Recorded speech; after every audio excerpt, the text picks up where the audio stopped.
Damos gracias a Dios por este servicio al Señor y por la disponibilidad de cada uno de los hermanos, como nuestra hermana María y nuestra hermana Dani, para comenzar este servicio dando gloria y honra al Señor.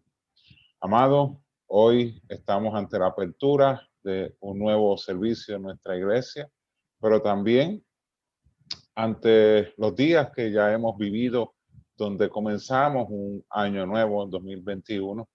Y gloria a Dios, porque sé que puedo entender que como amamos al Señor, hemos determinado vivir este año para la gloria de nuestro Padre Celestial.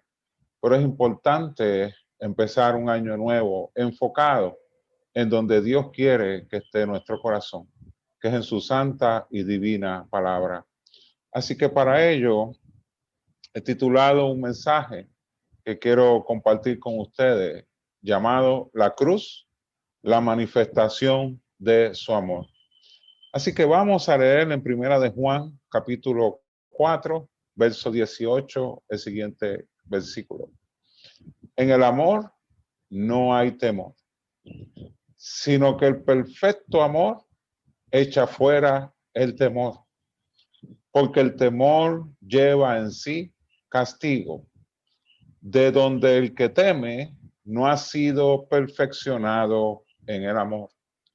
Así que después de haber culminado un año como lo fue el 2020, en donde hubieron distintos acontecimientos, algunos sin precedentes para nuestra generación o nuestro siglo, muchos de estos muy trágicos, otros llenos de incertidumbre y preocupación para la humanidad. Y a todo esto le podríamos añadir nuestras propias situaciones vividas durante el año 2020 o situaciones de familiares o personas allegadas. Y consciente de todo esto, amado hermano, puede darse la realidad de que muy adentro del corazón se esté pensando, ¿qué pasará en este año 2021? O sea, pueden que todavía hayan secuelas en la mente y en el corazón de lo que vivimos en el año 2020, rondando nuestra conciencia, trayendo duda o temor ante la expectativa de un nuevo año. Pero esto, amada iglesia, no es algo que se diga. Esto no es algo que usted se detiene a compartirlo con otras personas. Por el hecho de que muchas veces pretendemos ser fuertes o suficientes y nos inclinamos a nuestros propios pensamientos, y en este sentido he visto que en la iglesia del Señor Jesucristo hay mucho conocimiento cultural o académico, pero créame, amado hermano, ese conocimiento cultural o académico no es suficiente. La misma palabra de Dios establece que el conocimiento envanece. Mira lo que dice 1 Corintios capítulo 8, verso 1 y 2. En cuanto a los sacrificados a los ídolos, sabemos que todos tenemos conocimiento. El conocimiento envanece, pero el amor edifica, el amor sostiene, el amor llena, el amor construye, el amor llena lo que está vacío. El amor de Dios es confiable. Y dice el número 2, y si alguno se imagina que sabe algo, aún no sabe nada como debe saberlo.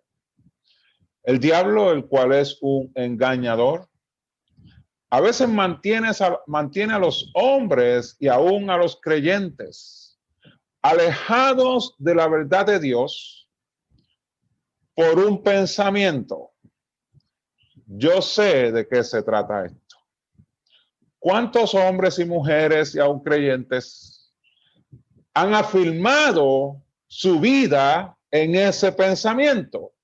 Yo sé de qué se trata esto. Y nada más lejos de la verdad, amado hermano, Porque aquí muy claramente Dios está confirmando que el que presume saber no sabe nada.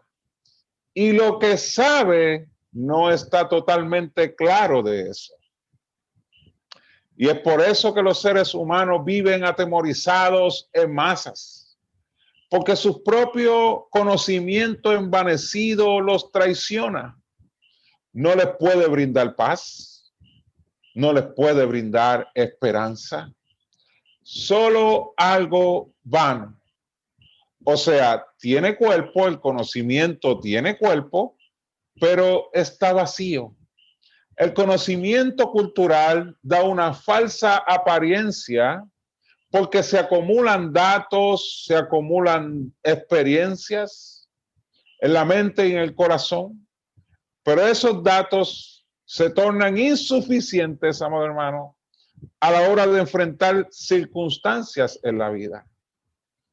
Los mismos discípulos eran personas entrenadas en lo que era la navegación. Tenían conocimiento de cómo navegar en las aguas y enfrentar distintas situaciones mientras navegaban. Pero ese conocimiento no fue suficiente para detener las tempestades y los vientos que le acontecieron cuando estaban pasando al otro lado. Tuvieron que ir a aquel que tiene control sobre todas las cosas, nuestro Señor y Salvador Jesucristo. La Biblia dice, amados hermanos, que por medio de su santa palabra fueron creadas todas las cosas. Así que Dios tiene el poder para calmar cualquier sea nuestra tempestad. Pero muchas veces la tempestad no es el problema, sino quién la está generando. Y el apóstol Pablo, por medio de su carta a los Corintios, guiado por el Espíritu Santo,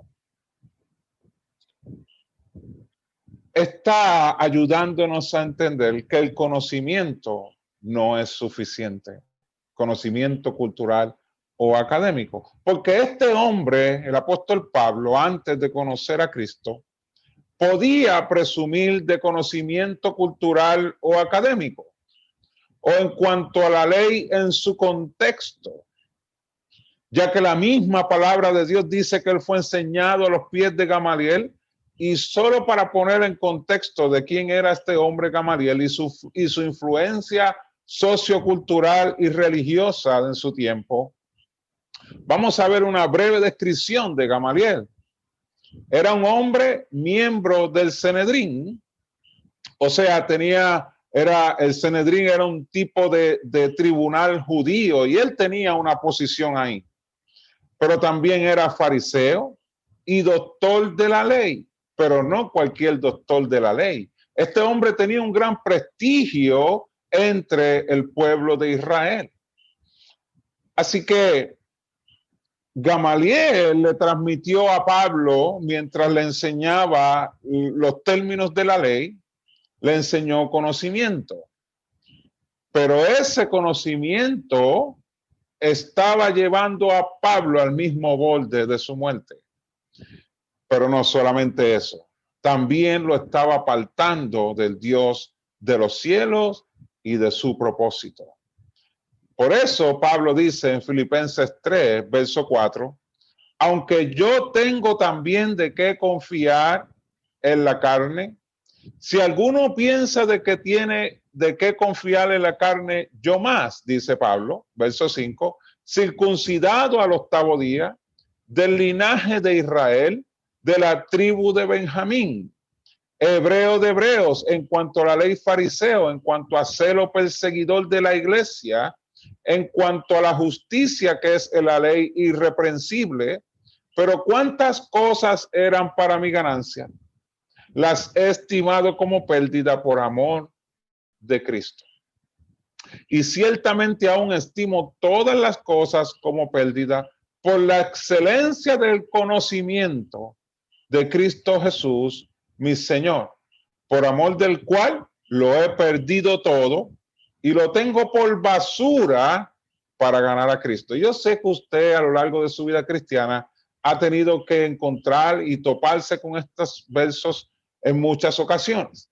Pero lo que estamos enfatizando aquí es la realidad de un hombre que era también muy conocido, que tenía prestigio, pero también podía presumir de que era un hombre lleno de conocimiento. Mas, sin embargo, ese mismo hombre establece que ese conocimiento no era suficiente. Por tanto, lo tuvo como pérdida porque, en otras palabras, era un estorbo en su vida para entonces él alcanzar el conocimiento verdadero para poder vivir una vida estable, pero también en el propósito para el cual fue creado. Aún con todo el conocimiento de Pablo, su vida no había podido abundar en el propósito para el cual fue creado. Estaba totalmente desasociado de su propósito. Por todo lo contrario, ese conocimiento, amado hermano, lo apartó de su propósito, llevando su vida a una vida miserable espiritualmente, pero también vacía, hasta que Cristo llegó a su vida. Y el conocimiento y la sabiduría de la palabra de Dios fue lo que en verdad pudo devolverle a Pablo su propósito y su estabilidad, a pesar de todas las circunstancias difíciles que padeció como cristiano. Miren lo que dice el verso, el 2 de Corintios, capítulo 4, verso 8, vamos a ver hasta el 10. Que estamos atribulados en todos, mas no angustiados, en apuros, mas no desesperados, perseguidos, mas no desamparados, derribados, pero no destruidos, llevando en el cuerpo siempre por todas partes la muerte de Jesús, para que también la vida de Jesús se manifieste en nuestros cuerpos. Así que mire cómo Pablo está hablando ahora como cristiano, siendo la palabra de Dios lo suficiente para él poder enfrentar su vida, pero también las circunstancias que vinieron a su vida. Pablo no habla de que se apoyó en su conocimiento vano, sino en la palabra del Señor. El apóstol Pablo tuvo la revelación maravillosa de lo que es la vida cristiana. Y gloria a Dios porque él la comparte con todos los creyentes en Jesucristo. Ahora mismo, amada iglesia, mientras usted y yo estamos por medio de esta plataforma de Zoom en un servicio al Señor, hay creyentes alrededor del mundo, o sea, hay hermanos nuestros alrededor del mundo que no se atreven a salir de sus hogares porque reciben amenazas de muerte por su fe en Jesucristo. Hay creyentes que están viviendo en cárceles por su fe en Jesucristo. Hay creyentes que lo han abandonado todo, hablando materialmente, porque están buscando un mejor lugar para vivir ellos y sus familias debido a la persecución tan terrible que están enfrentando los países donde viven. Y ahora le pregunto a usted, ¿cuál es su realidad? ¿Qué le atemoriza? Y con esto, amado hermano, no pretendo pensar que no tenemos sentimientos, sino que aprendamos a vivir la vida cristiana aprendiendo a acomodar nuestros sentimientos en donde deben de estar. Y la misma palabra de Dios nos ayuda a entender esto que les acabo de decir. Miren lo que dice Primera de Pedro 1, verso 14. Como hijos obedientes, no os conforméis a los deseos que antes teníais estando en vuestra ignorancia. ¿Cuántos de nosotros no éramos guiados por nuestros sentimientos? ¿Cuántos de nosotros no éramos guiados por la ira o por las percepciones o por los momentos alegres o no tan alegres o por los temores? Y así sucesivamente podríamos seguir enumerando ¿Cuáles eran aquellos sentimientos que predominaban en nuestras acciones o lo siguen haciendo? Ahora Dios llama nuestra atención y nos dice, no os conforméis a los deseos que antes teníais, estando en vuestra ignorancia. Ve, practicábamos las cosas que practicábamos o éramos movidos por nuestros sentimientos porque vivíamos en nuestra ignorancia, no conocíamos la verdad de Dios. Por lo tanto, no era práctica en nuestra vida la verdad de Dios, pero ahora sí lo es. ¿Y por qué entonces, si tenemos entonces las herramientas que nos da la palabra de Dios para enfrentar nuestras propias circunstancias, todavía nuestros sentimientos continúan influenciando en nuestra manera de vivir? Dios nos está diciendo que no gobiernen aquellos deseos en los cuales vivíamos, los cuales generaban en ocasiones sentimientos no sanos, que no gobiernen sobre nuestras acciones, sobre nuestras palabras, sobre nuestras decisiones, sino la verdad de Dios sea la que gobierne en nuestras palabras, en nuestras decisiones y en nuestras acciones y en la manera en que pensamos. Que sea el Espíritu Santo de Dios, guiando a los hijos de Dios a toda justicia y a toda verdad. Esa es la función, una de las funciones del Espíritu Santo. Pero si usted todavía sigue insistiendo en ser controlado por sus sentimientos, no, entonces estaría entonces impidiendo que el Espíritu Santo le guíe a la verdad y a la justicia de Dios. En el texto, en la primera parte del texto de Primera de Juan 4:18 dice, en el amor no hay temor, sino que el perfecto amor echa fuera el temor. Y les pregunto, ¿por qué el perfecto amor echa fuera el temor? En nuestros hogares, yo no sé usted, pero estoy hablando del mío ahora personal, a mí me enseñaron lo que era respeto. Pero ¿sabe qué, amado hermano? Yo tuve que crecer y madurar en lo que el respeto significaba, porque no tenía el conocimiento cuando se me fue enseñado. Me tuvieron que disciplinar a aprender a respetar. Me tuvieron que enseñar a aprender a respetar. Y en ese proceso yo fui madurando y entendiendo lo que el respeto significaba. Así que yo tuve que pasar por un proceso de enseñanza y de disciplina para manifestar tiempo después en mi vida lo que era respeto. O sea, tuve que madurar en el sentido o en la aplicación del principio del respeto. De igual manera en Dios, amados hermanos, hemos tenido que aprender a conocer el amor de Dios y a confiar en su amor. Hemos tenido que ser dirigidos por el Espíritu Santo. Hemos tenido experiencias en donde el amor de Dios se ha manifestado de tal manera que nos ha impactado posiblemente a usted y a los que le rodean. Ese tipo de experiencia nos ha ido disciplinando y ayudando a entender la magnitud, la amplitud, pero también la fuerza del amor de Dios para con cada uno de nosotros. Por lo cual, amado hermano, el creyente que ha logrado madurar en el amor de Dios o que ha llegado a comprender el alcance de la cruz, sabe que el temor, el cual está ligado a la muerte, en Cristo, quien dio su vida por usted en una cruz, ya fue vencido a través de su muerte en aquella cruz del Calvario. Por lo cual el temor no debe tener ningún tipo de poder sobre la vida del cristiano. Porque aquello que está muerto no tiene ya más vida. Veamos lo que dice Hebreos 2, verso 14.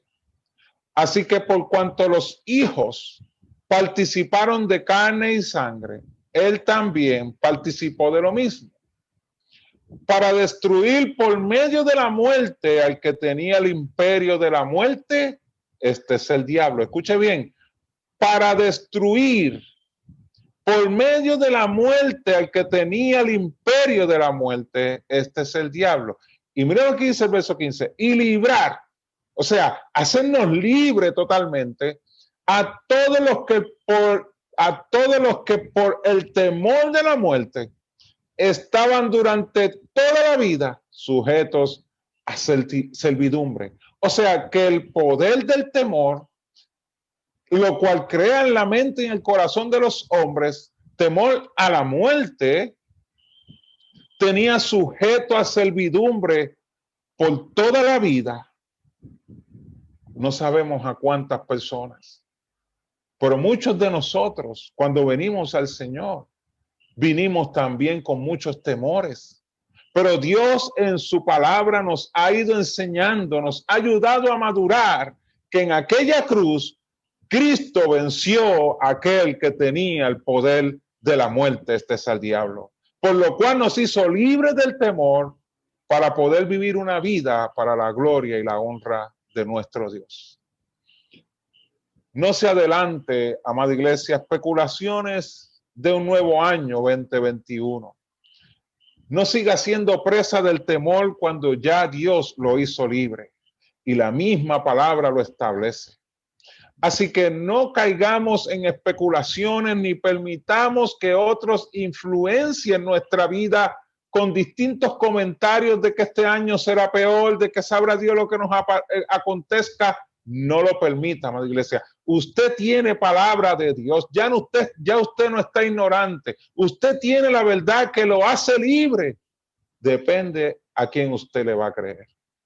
Si le va a creer otras voces, vivirá atemorizado. Si le va a creer a Dios, vivirá libre del temor. Confíe en lo que Dios ha dicho. Confíe en su amor por usted. En fin, amado hermano, por más que nos afanemos por añadir tiempo a nuestras vidas, no podemos añadir a nuestra vida ni un segundo más, ni un segundo menos. Viva cada día para la gloria de Dios y dependa de su poderosa palabra y no de sus sentimientos ni de su conocimiento. Dios les bendiga, amado hermano. Vamos a orar. Padre, en esta hora hemos escuchado tu palabra, Señor. Apenas llevamos 7 días de haber comenzado el año 2021. No sabemos qué va a acontecer. Pero tu palabra dice, Dios amado, que no debemos tener temor de malas noticias. Tú, oh Dios, tienes el control de todas las cosas. Ayúdanos, Señor, a permanecer fiel a lo que tú nos has prometido, nos has dicho y has establecido a través de tu palabra. Y permite, Padre, que podamos ser, Padre Celestial, instrumentos de justicia y de paz en medio del mundo que nos rodea. Hay mucha gente que vive con incertidumbre, que vive con temores alrededor nuestro, o incluso en nuestras propias familias. Yo te ruego, Dios amado, que en esta hora, Señor, tú estés ayudando a aquellos que pueden estar presas del temor, por medio de tu Santo Espíritu, a ser libres del temor, Señor, y a poder enfrentar un año 2021, Padre, con la expectativa de lo que tú vas a hacer a través de tu iglesia. Ahí es donde debe estar nuestro corazón, Padre Celestial, confiando, Padre Celestial, en tu amor infinito por tu iglesia, pero también por tu creación. Guarda a tu iglesia, dirige a tu iglesia en tu paz y por tu Santo Espíritu, Señor amado. Por Cristo Jesús hemos orado dándote gracias. Amén, amén. Dios me los bendiga, amados hermanos.